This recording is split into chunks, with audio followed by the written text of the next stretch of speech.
From beyond the veil of the Force, infinite paths stretch before us. Choices made and unmade, destinies fulfilled and averted. Today, we explore one such path. What if Luke and Leia Skywalker were never separated at birth? What if Darth Vader claimed both his children and raised them as Imperial enforcers? What if the galaxy's greatest hope was forged in darkness itself? The medical bay doors on Polis Massa exploded inward with a shriek of tearing metal. Darth Vader strode through the smoke, his cape billowing behind him like a shadow given form. The medical droids scattered, their processors unable to comprehend the dark presence that had just breached their sterile sanctuary. Obi-Wan Kenobi was already moving, his lightsaber igniting with that familiar snap hiss, positioning himself between Vader and the twin infants crying in their hovering medical cradles. "Anakin, they're gone," Obi-Wan said, his voice steady despite the lie. "Padmé's children died with her." But Vader didn't need his eyes to see the truth. The Force sang to him. Two brilliant points of light, pure and untainted, calling to him through the darkness. His children, his legacy, the last pieces of Padmé that remained in this galaxy. "You were always a terrible liar, old friend." The duel lasted seconds. Obi-Wan, exhausted from Mustafar and broken by grief, couldn't match Vader's mechanically enhanced fury. When Obi-Wan's parry came a fraction too slow, Vader's blade scored across his shoulder, and the Jedi Master stumbled backward through the viewport he'd sliced open himself. A tactical retreat into the asteroid field. Wounded and alone, Obi-Wan made it to his ship, but barely. By the time he'd collapsed in the cockpit, the twins were already light years away. Vader let him go. The Jedi Master wasn't the prize here. His children were. Vader approached the cradle slowly, his respirator the only sound in the suddenly silent bay. Luke reached up first, tiny fingers grasping at the air. Leia's eyes, Padmé's eyes, tracked his movements with an awareness that shouldn't have been possible in an infant. "You will be strong," Vader whispered, his voice modulator stripping away any warmth. "The galaxy will fear you, and through you, she will live on." When Palpatine's hologram materialized hours later aboard Vader's Star Destroyer, the Emperor's yellow eyes gleamed with cruel interest. "Two? How? Unexpected." "They are mine, my master." "Indeed they are, Lord Vader. But consider, dead Jedi's spawn would be mourned, but hidden heirs, trained in secret, loyal to the Empire?" Palpatine's grin widened. "Such weapons could reshape the galaxy. The official record will show that Senator Amidala died childless. See that it remains so." Vader bowed his head, and the Emperor's laugh echoed through the bridge before the hologram flickered out. What Palpatine called pragmatism, Vader called something else entirely: protection. These children, his children, would never know weakness. They would never be betrayed by false prophets preaching about peace and democracy. He would forge them into something greater than mere Jedi. They would transcend the failures of both orders. Across the galaxy, on a dusty backwater world called Tatooine, Obi-Wan Kenobi spent 3 weeks in a Bacta tank, his shoulder injury worse than he'd initially realized. When he finally emerged, he reached out through the Force to sense the twins' location. Nothing. Vader had hidden them completely, shrouded them in darkness so complete that even Yoda, when Obi-Wan finally made contact, could not penetrate it. "Patience we must have," Yoda counseled. "In the Force, all things reveal themselves. Wait, we will. Watch, we will. But act rashly, we cannot. Too strong Vader has become." So Obi-Wan waited, and aged in the desert, haunted by his failure. On Mustafar, in the fortress he'd built upon the ashes of his past, Vader became something he'd never imagined. A father. Not a gentle one, not kind, but present, in his way. The twins grew surrounded by darkness, but they grew together. Luke, named by Vader in a moment of bitter irony, light for the sun who would illuminate nothing but Imperial will, showed an almost frightening aptitude for lightsaber combat. By age 5, he could disarm training droids designed to challenge Inquisitors. But he asked questions. Endless questions. Why did the Jedi fall? What was Mother like? Is the Empire good? Leia, meanwhile, absorbed everything like a sponge. Languages, political theory, military strategy. She said little, but those dark eyes, so much like Padmé's, missed nothing. Where Luke questioned, Leia calculated. Where Luke sought to understand, Leia sought to master. Vader trained them not as Sith. Palpatine's rule of two forbade that, but as something else. Enforcers. The Emperor's scalpels. They wore no Sith yellow in their eyes because Vader taught them control, not passion. He showed them power, yes, but disciplined power. The kind that built empires rather than burning them down. Emotion is not strength, He told them during one training session, Luke sprawling on the obsidian floor after a force push he hadn't anticipated. Emotion is the match. Strength is the hand that controls when and where it burns. Leia, watching from the sidelines, filed that lesson away differently than her brother. Control meant choice. Choice meant power. And power, she was learning, could be wielded in ways her father never intended. Enjoying our alternative Star Wars universe? Consider liking and hitting the hype button to show us your support. Don't forget to subscribe for more mind-bending tales from the Star Wars universe. Around their 10th birthday, something shifted in the Force. On Tatooine, Obi-Wan jolted awake from meditation, his senses suddenly flooding with recognition. Not one presence, two. Twin flames burning in the darkness. Their signatures so similar yet distinct. Both carried Anakin's raw power, both touched by shadow, but alive. For the first time in a decade, he had hope. They could still be saved. By age 14, the twins had become something unprecedented in galactic history. Inquisitor heirs. Never officially bearing the Skywalker name, that remained Vader's secret.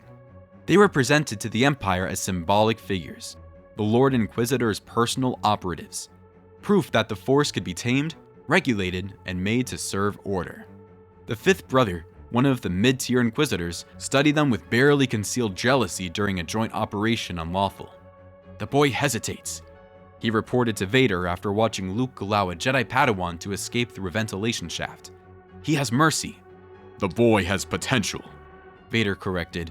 Do not confuse his method with weakness. But Vader knew the truth. Luke was fracturing. Every hunt, every Jedi they cornered, every lightsaber he crossed with someone who'd once stood for peace, it wore on him. Luke wanted to understand why the Jedi had to die. And understanding bred doubt. Leia, conversely, had perfected the art of appearing dutiful while engineering quiet rebellions. On Onderon, she'd allowed an entire cell of Force-sensitive children to evacuate before calling in the strike. On Rylith, she accidentally transmitted rebel communications frequencies. She never defied orders openly. She simply ensured those orders achieved nothing. The turning point came during a mission to hunt Ahsoka Tano, codename Fulcrum. Vader himself led the operation, bringing both twins. They track her to an abandoned Clone Wars medical station in the Rishi Maze. When the three of them ignited their lightsabers in that darkened corridor, Ahsoka stood alone at the far end. But she didn't run. She stared at Vader with those white lightsabers humming and said, "Sky Guy, what have you done?" You know nothing, citizen. Vader replied, his voice like grinding stone. "No, but I sensed them. Two young ones with you, Force-sensitive. Their age..." Her montrals tilted, reading the Force currents. "Padmé, you took Padmé's children." Leia struck first, a vicious overhand slash that Ahsoka barely parried. Luke followed, his form perfect, textbook Makashi, but his heart wasn't in it. Vader could feel his son's confusion, his hesitation. Ahsoka didn't fight to kill. She fought to escape, and she fought to be heard. "They deserve to know the truth," she shouted between clashing blades. "About their mother, about what you were." Vader's force choke cut off her words, but the damage was done. In the split second before Ahsoka vanished through a blast door and the station began its self-destruct sequence, Luke and Leia had looked at each other. They never heard their mother's name spoken aloud. On the journey back to Coruscant, neither twin spoke. Vader could feel their questions, their confusion, like static in the Force. He retreated to his meditation chamber and did something he hadn't done in 15 years. he accessed Padmé's voice recordings. Leia found them 3 days later. She'd sliced the security on his personal quarters, a feat that should have been impossible, and stood in the doorway listening to her mother's voice discuss diplomatic initiatives from 20 years past. "You knew what we'd become," she said quietly. "You chose it anyway." Vader didn't turn from the viewport. I chose your survival. The galaxy wanted you dead. The Emperor wanted you as slaves. I gave you power. "You gave us your cage, just made it bigger than most." If you believe that, why haven't you run? The question hung between them.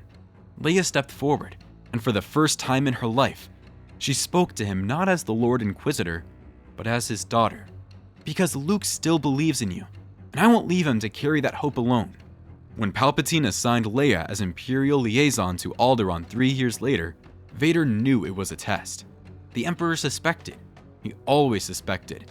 But he couldn't prove that Vader's heirs were compromised, so he'd engineer situations to force revelation. Bail Organa recognized Leia the moment she stepped off the shuttle. The Force sensitivity, the eyes, the way she held herself, all Padmé. But more than that, Bruja had shown him recordings of the twins' birth just before Obi-Wan disappeared with one of them. He'd spent 18 years wondering what became of Padmé's daughter. "Lady Leia," he said carefully, maintaining protocol. "Welcome to Alderaan.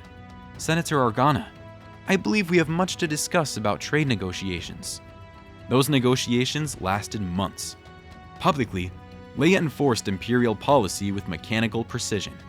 Privately, in meetings shielded by Alderaan's best Force-dampening technology, she and Bail built the foundation of something larger.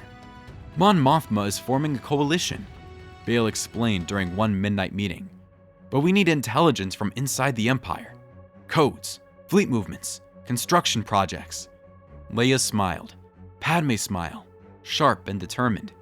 "The Empire's building something. A battle station, moon-sized. I don't have complete technical specifications. That data is compartmentalized beyond even my clearance. But I know where they're keeping it. Scarif, the Citadel Tower. Can you help us get to it?" "Senator, I've been laying breadcrumbs for a year.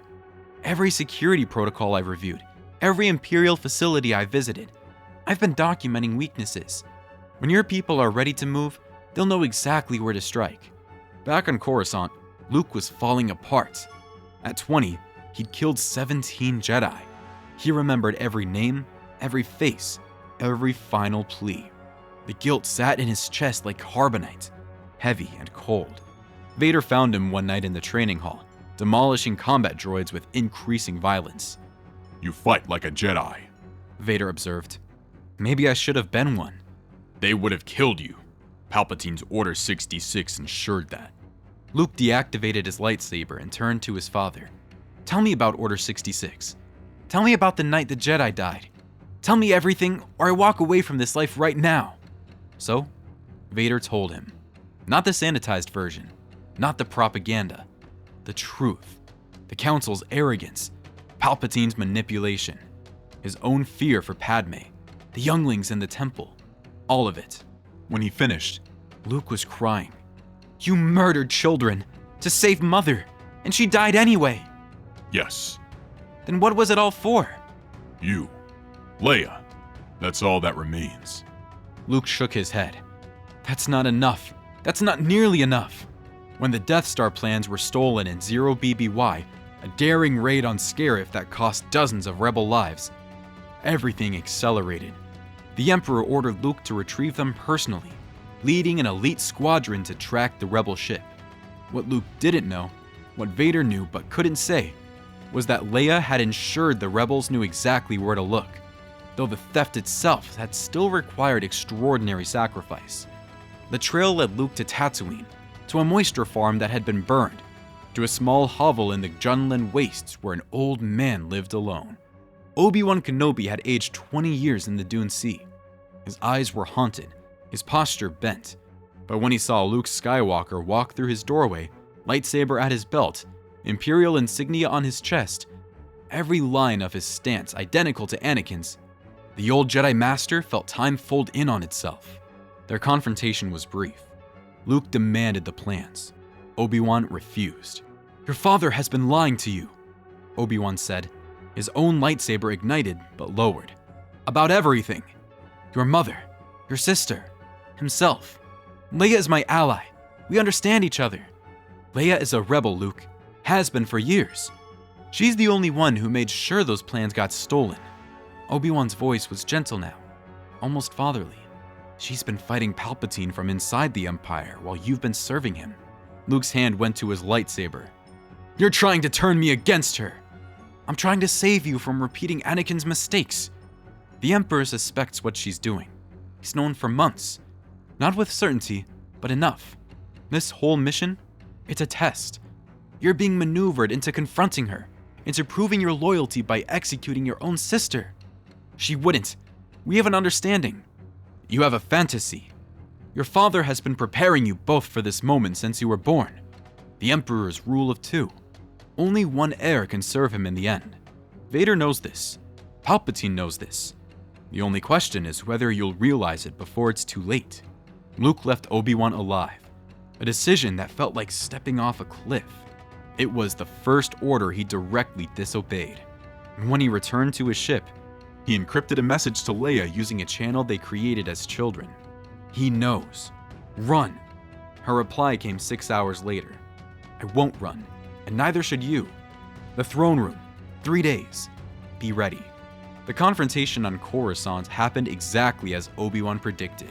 Palpatine, sitting on his throne with that grandfather's smile that hid galaxies of malice, laid it out plainly. Lord Vader has trained you well, both of you, but the time has come to determine who will stand at my side when your father inevitably fails. Leia stood to the Emperor's left, her face unreadable. Luke to his right. Vader behind them all, silent as a grave. Lady Leia, you have the honor. Prove your loyalty. Strike down your brother. She reached to her belt, not for the red blade she'd carried for years, but for something else. A weapon she'd kept hidden since recovering it from a fallen Jedi Master on Kashyyyk 5 years ago. Blue light erupted in her hand. No, she said simply. Palpatine's disappointment was theatrical. How predictable. A Jedi's weapon. You've been planning this betrayal for years. He turned to Luke. And you, boy, will you serve your Emperor or die with your traitor sister? Luke ignited his own blade, red, but his grip uncertain. For a heartbeat, the galaxy held its breath. Then, he stepped beside Leia. Enough, Vader said, and his lightsaber hummed to life. But instead of moving toward his children, he stepped between them and the Emperor. You will not have them. Palpatine's expression shifted from amusement to fury in a heartbeat. Have you forgotten your place? I have never forgotten, Vader said. I have been reminded of it every day for 20 years. You took everything from me. My wife, my future, my name. But you will not take my children. Lightning erupted from Palpatine's hands. The fight lasted 7 minutes. Vader, Luke, and Leia together against the full fury of Darth Sidious. The throne room became a hurricane of force energy and lightsaber combat. Vader absorbed lightning that should have killed him, his mechanical body channeling it away from his children. Luke's raw power met Palpatine's ancient technique. Leia's precision found openings neither of them could exploit alone. When it ended, when Vader finally drove his blade through the Emperor's chest while Luke held him in place with the Force and Leia collapsed part of the ceiling structure above them, the Imperial guards rushed in. But they found only chaos. The Emperor dead, Vader grievously wounded, and 2 Force users they'd never seen without their master's presence. The escape was brutal. Luke and Leia fought through a dozen red guards while half carrying Vader to his personal shuttle. The hangar bay became a killing floor. Only Vader's override codes and the sudden, shocking uncertainty among Imperial command gave them the window they needed. By the time they reached Rebel-held space, Vader's systems were failing. The Imperial Moffs, sensing opportunity and chaos, tore the Empire apart within weeks. Without Palpatine's will holding it together, it fractured into warlord territories and squabbling admirals. The Death Star, still under construction, became a prize fought over by 6 different factions until the rebels destroyed it above Scarif in a carefully planned assault using the very plans Vader's children had helped secure. The rebellion, led publicly by Leia Skywalker for the first time, swept through system after system. She didn't lie about her past. She wore it like armor. "I was the Empire's weapon," she declared from the Senate floor on Chandrila. "I know every tactic, every justification, every lie they'll tell you, and I'm here to burn it all down." But the galaxy demanded justice. They want me dead.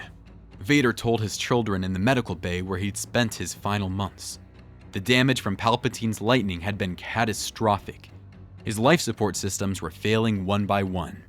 The rebellion, the New Republic, everyone I hurt. "They'll have to go through us," Luke said firmly. No. Vader's voice was weaker now, the vocabulary struggling. I don't want redemption through your sacrifice. I want you To understand that everything I did, every cruelty, every murder, it was my choice. not Palpatine's, mine. Leia held his hand, the mechanical one that had choked the life from so many. "We know. We've always known."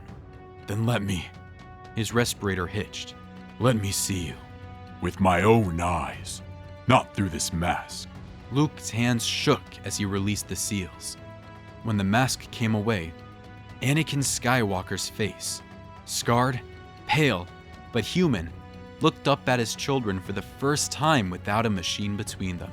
"You have her eyes," he whispered to Leia, then to Luke. "And you have her heart. That's good. That's how it should be." "We're here, Father," Luke said, tears streaming. "We're both here." "I know." A faint smile crossed his ravaged features. "I know you are." He died 3 days before the War Crimes Tribunal was scheduled to begin. Died as Anakin Skywalker. Not pardoned, not forgiven by the galaxy he terrorized, but free in the way that matters most. His last words were Padmé's name. Luke Skywalker rebuilt the Jedi Order, but not the way it was. His temple had transparency, accountability. Jedi could marry, have families, make mistakes, and seek forgiveness. The Force doesn't demand perfection, he taught his students. It demands honesty. Everything else flows from that. Leia led the New Republic with the same ruthless efficiency she'd once brought to Imperial service, but toward different ends. No more secret weapons. No more unlimited terms. No more power concentrated in single individuals. "We were weapons once," she told the Senate during her inaugural address as Chief of State. "We know exactly how monsters are made. It's our responsibility to ensure this government never makes another." The galaxy healed slowly. But in the Naboo Royal Cemetery, where Padmé Amidala lay in state for eternity, 2 additional markers appeared. One for Anakin Skywalker, hero, husband, father, monster. The other for Shmi Skywalker, the woman who'd loved a child and believed he could change the world. Luke and Leia stood before them on the anniversary of their father's death, 5 years into the peace. "Do you think she'd forgive him?" Luke asked, meaning Padmé. "Mother? I don't know, but I think she'd forgive us for trying to." "And Shmi?" Leia smiled gladly. Grandmother never got the chance to see what he became. Maybe that's a mercy. They stood in silence as twin sons, the ones Luke had installed in the Memorial Garden, a small piece of Tatooine transplanted, set over Naboo's rolling hills. The Skywalker legacy would forever be complicated.